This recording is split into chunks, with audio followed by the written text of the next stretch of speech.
Please be seated.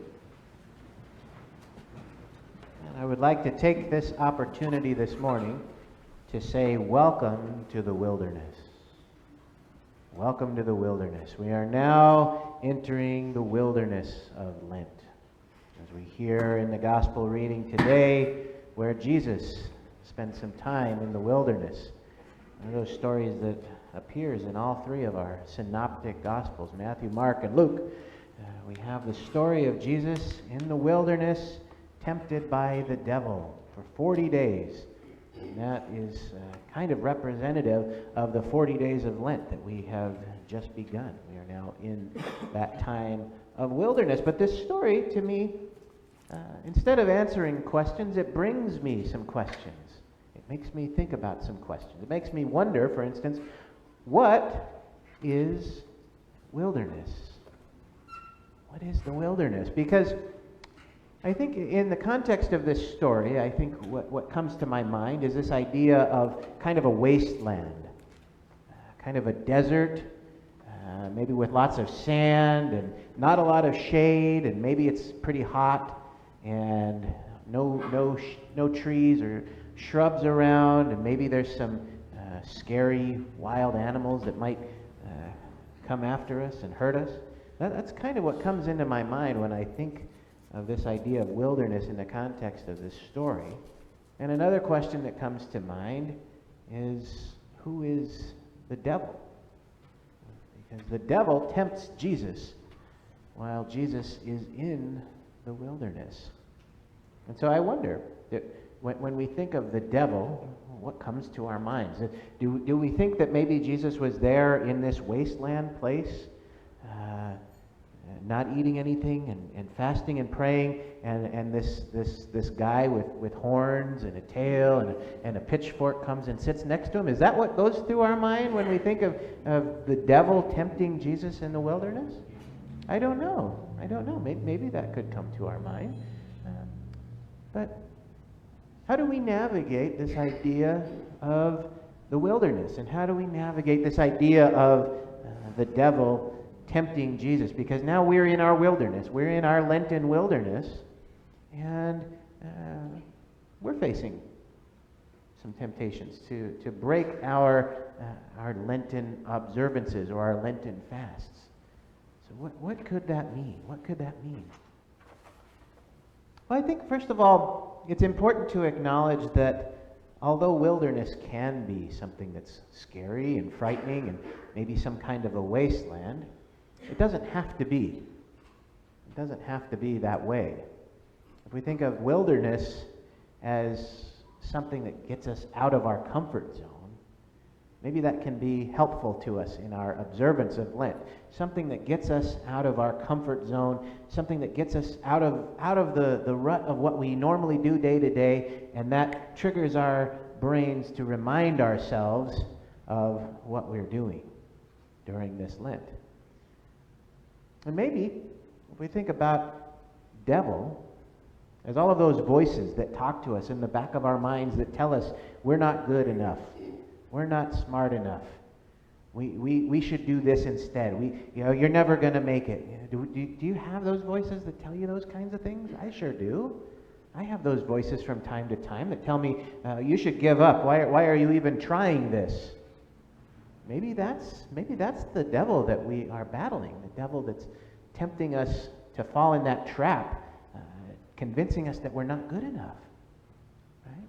And we have a goal ahead of us. We are good enough, and we want to make sure that we keep doing things that honor that goodness that we have within. And when we're in that time of wilderness, that time of discomfort, if we don't think of it as that wasteland, if we think of it as a time to get out of our comfort zones and move into something that maybe we're not used to trying, right? That gives us an opportunity to do what we talked about the other day. Because on Ash Wednesday, we talked a little bit about this idea of intention. And when we look at our Lenten fasts, we want to have intention.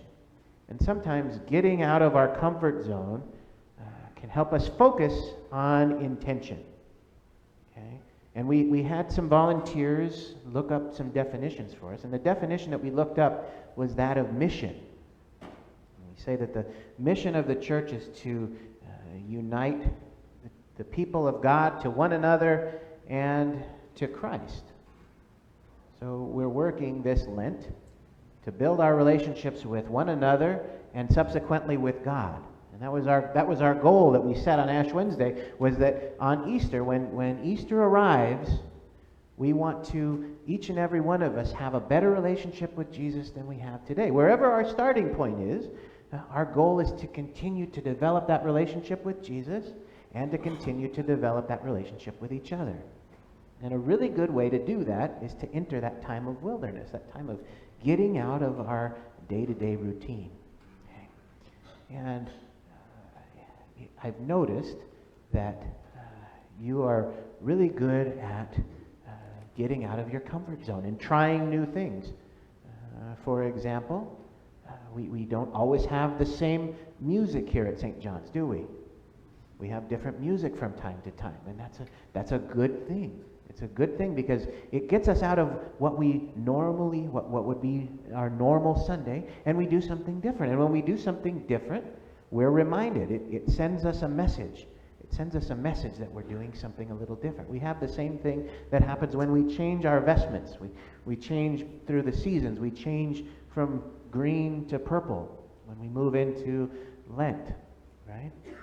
And we change, some of you have noticed we've changed, the prayers of the people change at the seasons.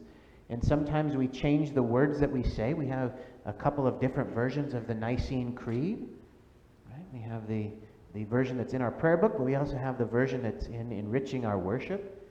And if we use those strategically, then it gets us out of that comfort zone. And we even notice, don't we, when we stumble over the words because we're not focused on what the words on the page say, and we're focusing on what we're used to saying, right?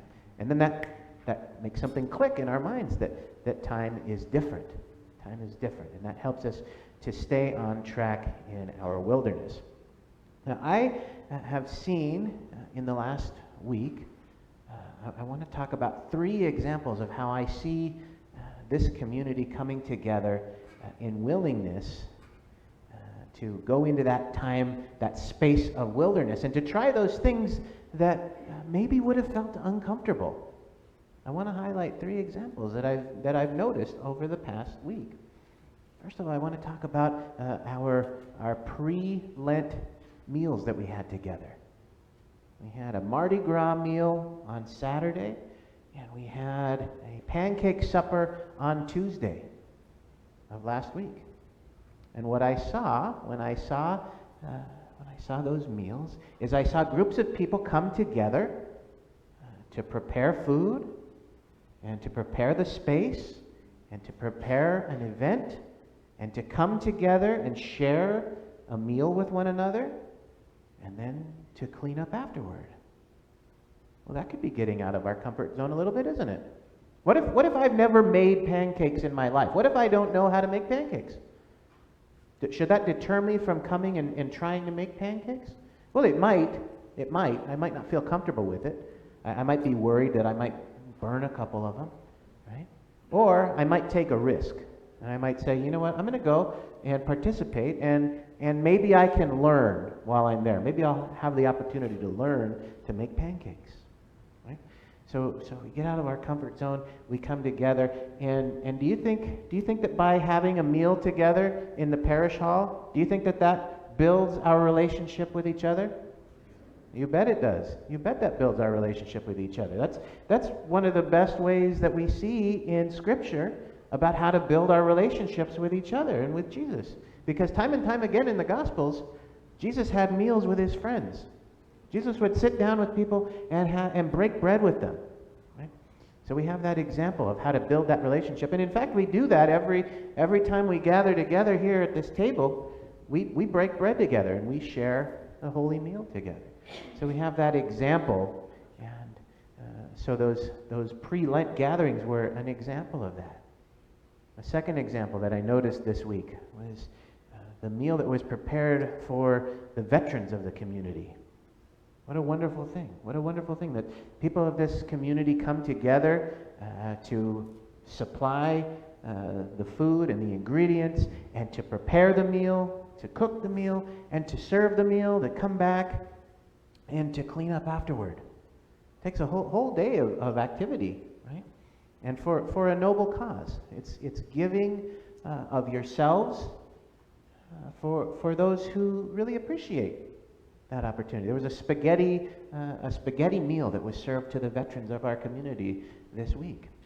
And that's such an impressive way to do that. And again, we have an example of sitting at the table and building relationships with one another. And now maybe I might be thinking, well, I'm new here. I don't know if I fit in. Should I go? And so if I do that, if I go even though I'm not sure of myself, well, then I'm putting that voice aside, that voice we talked about, and I'm going forward. I'm taking that risk. I'm entering that time of wilderness. And in this case, that's of course a very good cause. Right? It's a very noble cause that you're supporting, and so I'm proud of that. I'll give you one more example, and if you notice here, we're on a theme of food, because that was what I noticed this week. A lot of food. We had yesterday powwow. Produce on wheels without waste. We had powwow gathered over on this side of the building, and we had cars lined up all the way down the street, coming in and around, and we had a team of 30 volunteers who, some of them got here as early as 4:30 in the morning to sort through the truckload of food and to bag food and to put it in boxes and to move it down the line and to take money from people who were wanting to participate and loading the food into the back of their trucks, right? And for $12, which is pretty nominal, $12, people of our community were able to take home somewhere around 70 pounds of produce, right, that they may be in need of. Maybe especially in times like now, that's a lot of food for a very little bit of money, right? And so, and it was so impressive to see. It was so impressive to see and to be a part of, because yesterday we went through almost 10 tons of food, 19,000 pounds of food given to about 215 carloads of people. And there's another opportunity to get out of our comfort zone, right? Because it's probably pretty uncomfortable to get up at 4:30 in the morning, isn't it? That is getting outside of our comfort zone, right? But we get out of our comfort zone, and it helps us to build our relationship with God and with one another. Because there are some people right now who are eating who maybe they wouldn't have been able to eat. Maybe there are people who would have been able to eat, but they wanted to try something different. Whatever the case is, people have food now that they're eating because they came to our property, right? And while they were waiting in line, they drove all the way around our buildings, and they saw our sign, and they saw our red doors. And so even if it was indirect, there's still that message there that this comes from Jesus. This ministry is an outward expression of our faith in Jesus. And so those are just some of the examples of how I see you getting out of your comfort zone and entering that wilderness.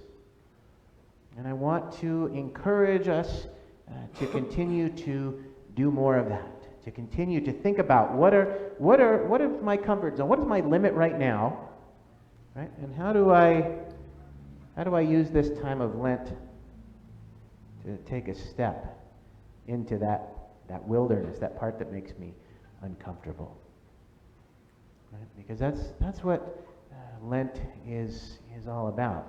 Now, we don't have to look at Lent as a mournful time, but we want to look at Lent as an intentional time, an inward-looking time, a time to look within and to say, how can I do those things? How can I get out of my comfort zone a little bit? We have some visible reminders. We have the changes in the colors and the changes in in the prayers, right? How do I get out of that comfort zone a little bit? How do I change what I need to change in myself? And so we're going to be thinking about all of those things. How do we explore our wilderness together? And when the time comes to exit the wilderness, how do we make sure that we have a better relationship with Jesus then than we have now while we're going in? Amen.